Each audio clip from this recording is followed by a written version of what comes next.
Hello everyone, this video is very important for class 12th UP board. जी हाँ, UP board वालों के लिए बहुत ही ज़्यादा इंपॉर्टेंट वीडियो आ गया है। तो जल्दी से पहले सभी लोग फटाफट से आ जाइए, देन मैं वीडियो को करूँगी स्टार्ट। तो भाई सबसे पहली चीज़ मैं ये बता देना चाहती हूँ कि जिन्होंने अभी तक कुछ भी नहीं पढ़ा है, बिल्कुल भी नहीं पढ़ा है, या जिन्होंने पढ़ा है पर उन्हें कॉन्फिडेंस नहीं है कि हाँ मैंने अभी तक कुछ पढ़ा है, क्योंकि उधर हमारी जो है समर वेकेशन चलने लगी, जिससे स्टूडेंट क्या हुए, थोड़ा टहलने घूमने लगे, थोड़ा अपना टाइम वेस्ट कर दिए, और जब वो वापस से पढ़ने बैठ रहे हैं तो उनको ऐसा लग रहा है कि भाई मैंने कुछ पढ़ा ही नहीं है, मेरा कुछ भी नहीं कंप्लीट है, और अब वो सोच रहे हैं कि मैं जुलाई से पढूं। लेकिन देखो भाई, आज जुलाई का तीसरा दिन है, मतलब 3 दिन बीत गया, आज चौथा दिन है भाई।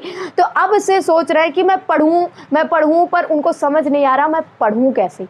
तो मैं आप लोगों को बताने वाली हूँ कुछ ऐसे टिप, कुछ ऐसे ट्रिक जो आपको आने वाले हैं बहुत ज़्यादा काम। ठीक है, तो स्टार्ट करती हूँ वीडियो को। Watch the video till the end. Yes, my name is Supriya and this is your beautiful search channel SBS basic knowledge. So let get start. So भाई सबसे पहली चीज़, मैं समझ के ये चल रही हूँ कि आपने कुछ नहीं पढ़ा, मैं आपको एकदम जीरो से समझ रही हूँ कि आपने अभी तक कुछ पढ़ा ही नहीं। तो सबसे पहली चीज़ आपको क्या करना है, सिलेबस निकालना है भाई। सिलेबस सबका, फिजिक्स का, केमिस्ट्री का, मैथ का, इंग्लिश का, हिंदी का। तो बहुत सारे स्टूडेंट ऐसे होंगे ना जो बोल रहे होंगे दीदी मैं सिलेबस कहाँ से निकालूँ, मैं अलग जाऊँ फिजिक्स का कहीं पर निकालूँ, अलग जाऊँ केमिस्ट्री का, अलग जाऊँ इंग्लिश का। तो भाई दौड़ने भटकने की कोई ज़रूरत नहीं है।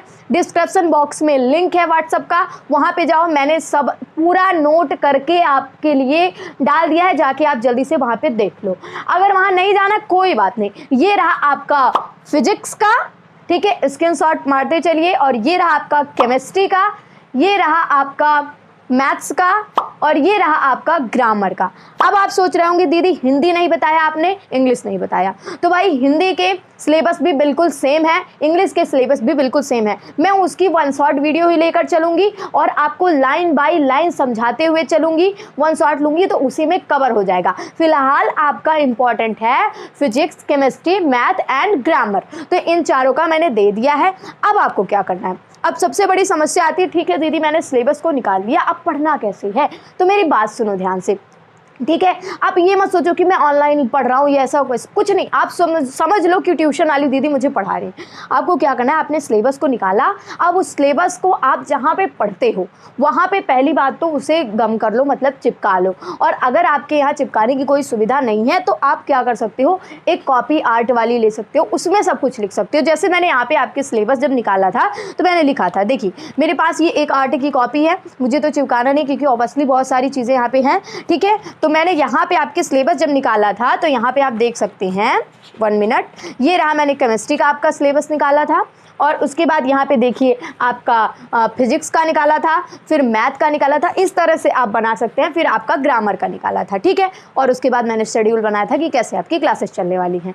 तो इस तरह से आपको सबसे पहली चीज़ तो सिलेबस को बहुत अच्छे तरीके से निकाल देना है। अब जब आपने सिलेबस को निकाल दिया तो अब बात ये टकती है कि दीदी रे स्टार्ट हम करेंगे तो हमारे स्कूल में, भाई स्कूल को भी तो ध्यान देना है, और बहुत सारे स्टूडेंट हैं कोचिंग पढ़ते हैं तो कोचिंग भी ध्यान देना है। तो भाई बहुत सारे स्टूडेंट ये सोच रहे होंगे कि दीदी हमारे स्कूल में तो चौथे चैप्टर पे पहुंच गए हैं, या फिर हमारे कोचिंग में तो तीसरे चैप्टर पे हैं, और अभी हम फर्स्ट से स्टार्ट करेंगे तो 3 महीने तो मेरे को 3 चैप्टर खत्म करते लग जाएंगे, फिर हम क्या करेंगे। तो भाई ऐसा बिल्कुल भी मत करना कि भाई जीरो का मतलब तुम फर्स्ट चैप्टर से ही स्टार्ट करो, ऐसा नहीं करना है, ठीक है। सबसे पहली चीज़ आपको क्या करना है, जहाँ से टीचर पढ़ा रहे हैं वहाँ से पढ़ते चलो।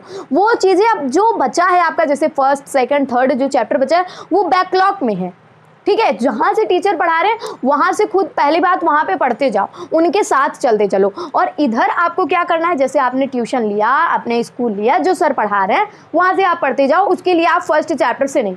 फिर यहाँ ऑनलाइन में जहाँ से पढ़ाया जा रहा है यहाँ से पढ़ते चलो, वो चीज़ें आपकी बैकलॉग में है। अब वो बैकलॉग खत्म कब करना है, जब पूरा सिलेबस खत्म हो गया। मान लो आपका 4 चैप्टर बैकलॉगिंग पे है, कोई दिक्कत नहीं है, 4 चैप्टर छोड़ो, 5वें चैप्टर से आप स्टार्ट करो, 5 पढ़ो, 6 पढ़ो, पूरे 10, 12, 14 जितने भी चैप्टर हैं ख़त्म कर लो। फिर ये 4 चैप्टर बाद में आप कवर कर सकते हो। तो आप जीरो का मतलब ये नहीं कि आप फर्स्ट चैप्टर से स्टार्ट करो, जीरो का मतलब ये है कि अब आप न्यू चैप्टर उठाओ और उसे बिल्कुल अच्छे तरीके से पढ़ो। समझ गए क्या, यहाँ तक समझ में आया। तो आपको क्या करना है, अपने स्कूल वाले या कोचिंग वाले जहाँ पे पहुँचे हैं उनके साथ अपने सिलेबस को कंटिन्यू करो, ठीक है। अब बात आई दीदी ये सब तो ठीक है, मैं निकाल दिया सिलेबस, चलो जाओ फटाफट से जो है, अभी नहीं भाई, जब क्लास एंड हो जाएगा तो जाना, सबसे पहले तो अपनी सिलेबस निकालना, ठीक है। अब जब सिलेबस निकालना, ठीक है भाई, हमने सिलेबस को निकाल दिया। अब सिलेबस निकालने के बाद यहाँ पे हाँ, मान लो विलेन हमारे क्लास में ख़त्म हो चुका है, हमारे स्कूल में वैद्युत रसायन खत्म हो गया है, रासायनिक बलगतिकी खत्म हो चुका है। ये 3 चैप्टर कोई दिक्कत नहीं, खत्म होने दो। अब ये खत्म हो गया है तो आप इसको हटाओ, बैकलॉगिंग पे रखो। 4th चैप्टर से आप पढ़ो, डी तथा एफ ब्लॉक के तत्व से आप पढ़ो, और बिल्कुल बेसिक साइज से एकदम पढ़ते जाओ, जहाँ भी डाउट हो क्वेश्चन वहाँ से पूछो, ठीक है। अब बात आने वाली, ठीक है भाई दीदी आपने तो हमारे स्कूल और कोचिंग का मामला तो सॉल्व कर दिया, लेकिन ऑनलाइन भी तो हमको पढ़ना है, इससे तो हमारा टाइम ही नहीं मैनेजमेंट हो पा रहा है, हम ऑनलाइन कैसे पढ़ें। तो मैं आप लोगों को बहुत अच्छी चीज़ बताने जा रही हूँ कि हमारे क्लास का जो टाइम टेबल रखा गया है वो आपके कोचिंग को देखते हुए, आपके स्कूल को देखते हुए रखा गया। हाँ, हालांकि बहुत सारे ऐसे स्टूडेंट होंगे कि उनकी कोचिंग नाइट में होती होगी, बहुत सारी स्टूडेंट होगी उनकी कोचिंग 2-3 बजे होती होगी या 4-5 बजे होती होगी, तो सबको तो मैं साथ लेकर नहीं चल सकती, लेकिन मैं अपने हिसाब से जो भी टाइम टेबल बनाई हूँ वो बिल्कुल परफेक्ट है। आप जाके उसे पहले वाली वीडियो देख सकते हैं जिसमें मैंने बताया है, ठीक है, जिसमें मैंने लिखा था कि बाउंस बैक, वो वाला अगर आप देख लोगे लेक्चर तो वहाँ समझ में आ जाएगा कि कैसे क्लास 12th वालों का टाइम टेबल है, ठीक है। ये तो ठीक है, चलो भाई यहाँ तक तो समझ में आ गया। अब आपको क्या करना है, अब हमारे यहाँ किस तरह से आपको सारी चीज़ें पढ़ाई जाएंगी, ठीक है। यूपी बोर्ड को सिलेबस ध्यान में रखते हुए पढ़ाया जा रहा है, तो मैं आपको ये बता रही हूँ कि क्लास जब लाइव हो रही है, मैंने क्लास लाइव बता दिया है कि सबसे पहली चीज़ आपकी क्या होगी, 3 बजे इंग्लिश की क्लास होगी, फिर मैंने बताया है कि 5 बजे आपकी मैथ की क्लास होगी, फिर मैंने बताया 8:30 बजे आपकी फिजिक्स की क्लास होगी, फिर मैंने बताया केमिस्ट्री की क्लास होगी। ऐसे मैंने टाइम टेबल बताया है आपको। अब आपको क्या करना है, क्लास को लाइव अटेंड करना है। हाँ, हालांकि मैं ये समझ सकती हूँ कि आप 3 बजे वाली क्लास में नहीं आ सकते हैं, क्योंकि बहुत सारे स्टूडेंट का कोचिंग होता है, या फिर जिसका नहीं उसके लिए तो सही है, जिसका है उसके लिए मैं बता रही हूँ कि 3 बजे आप कोचिंग में रहते हो, नहीं पढ़ सकते, तो कोई बात नहीं, उसको आप रिकॉर्डेड देख लो। बाकी मैं जो 3 क्लास दे रही हूँ, 5 बजे वाली, 8 बजे वाली, 9 बजे वाली, उस क्लास को आप लाइव अटेंड करोगे। अब आप कहोगे दीदी लाइव क्यों अटेंड करें, क्योंकि लाइव में आपके डाउट सॉल्व हो सकते हैं, और अक्सर उस चैनल पे आपके डाउट सॉल्व हो सकते हैं जहाँ की कमेंट्स देखे जाते हो, तो मैं यहाँ पे आपके प्रॉपर कमेंट्स देखती हूँ, तो यहाँ पे आपके डाउट कोई बच ही नहीं पाएंगे, ठीक है। यहाँ तक समझ में आ गया। तो आपको क्लास जो है लाइव अटेंड करना है, और एक बड़ी बात, लाइव तो अटेंड करना ही है, उसके साथ साथ नोट्स भी बनाना है। अब आप कहोगे दीदी तो बहुत रफ्तार में भाग रही हैं, कैसे हम नोट्स बना लें, तो ऐसे ही बना लो, रफली नोट्स आपको बना लेना है, फिर बाद में खुद सोच के, जैसे मैंने मान लो न्यू चैप्टर स्टार्ट किया, कोई भी पढ़ाया, तो आपको क्या करना है, उसको रफली जैसे मैं बता रही हूँ ऐसे जल्दी जल्दी बनाते चलो, इससे आपकी राइटिंग पावर इम्प्रूव होगी ना, तो आप जल्दी जल्दी लिख पाओगे। तो आपको यही करना है, ठीक है। लाइव के साथ साथ नोट्स को प्रिपेयर करना है, और कोई भी डाउट हो तुरंत लाइव चैट कर दो, तुरंत मैं आपके डाउट को क्लियर कर दूँगी। क्या यहाँ तक समझ में आया? हाँ दीदी यहाँ तक समझ में आ गया, और मैंने ये भी बता दिया कि टाइम मैनेजमेंट कैसे करना है। मैं फिर से एक बार टाइम मैनेजमेंट पे चर्चा करती हूँ कि सबसे पहली चीज़, आपको अब तो टाइम नहीं गंवाना है, अब तो टाइम आपको बचाना ही भाई। अब जुलाई आ गई है, और मैंने सोचा है कि मैं 3 से 4 महीने में सिलेबस को ख़त्म करने की पूरी कोशिश करूँगी, लेकिन वीडियो भी हमारी लॉन्ग रहेगी और आपको भी मेहनत ज़्यादा करना पड़ेगा। तो अब टाइम नहीं गंवाना। अब तक जो भी मौज मस्ती की, ठीक है, जुलाई का 2-3 दिन भी चला गया, कोई बात नहीं, लेकिन अब भाई पढ़ना शुरू कर दो, टाइम को मैनेजमेंट करो, टाइम को समझो। अगर अब नहीं समझ रहे हो ना तो बहुत दिक्कत हो जाएगी, ठीक है। मैंने आपको टाइम भी बता दिया है, और मैंने किस तरह से आपको पढ़ना है ये भी बता दिया।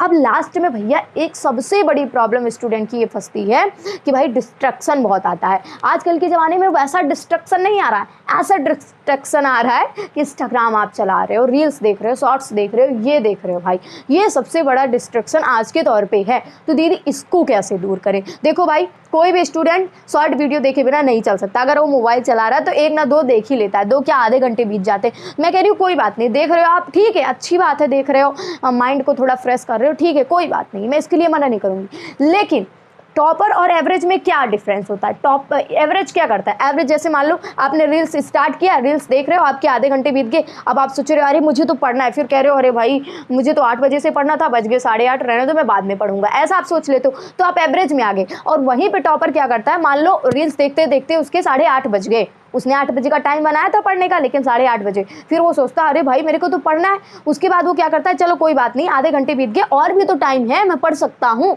तो वो तुरंत पढ़ने लगता है। तो टॉपर और एवरेज में यही जो है यही फ़र्क होता है। तो इसीलिए आपको क्या करना है, टाइम को मैनेजमेंट करना। हाँ, टाइम जाता है, चला जाता है, कभी कभी आप वीडियो देखने लगते हो, शॉर्ट वीडियो देखने लगते हो, या कभी कभी आप लेजीनेस फील करने लगते हो, बोरिंग लगने लगता है, ठीक है, सब चलेगा, लेकिन पढ़ो, उसके बाद पढ़ो, ठीक है। अब मौका गंवाने का नहीं। अगर आपने देखा है कि 100 हमको फोड़ना है, हमको टॉपर बनना है, हमको अच्छे मार्क से पास होना है, तो पढ़ना पड़ेगा। सबसे बड़ी दिक्कत ये रहती है ना कि भाई मन ही नहीं लगता पढ़ने में। लगेगा मन, जब पढ़ोगे तब लगेगा ना, जब पढ़ ही नहीं रहो तो मन कहाँ से लगे भाई। पहले उसमें आओ तो पढ़ो, तो तभी तो लगेगा मन।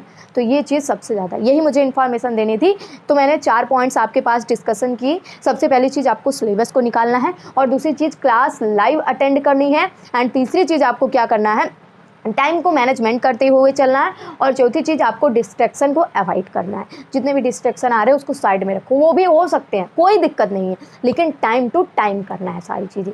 क्या यहाँ तक समझ में आ गई? आई होप आपको यहाँ तक समझ में आ गया होगा। तो मैं आपके टाइम कैसे मैं पढ़ाऊँगी, मैंने ये भी आपको बता दिया, और मैं आपको ये बताने वाली हूँ कि किस तरह से पढ़ाया जाएगा।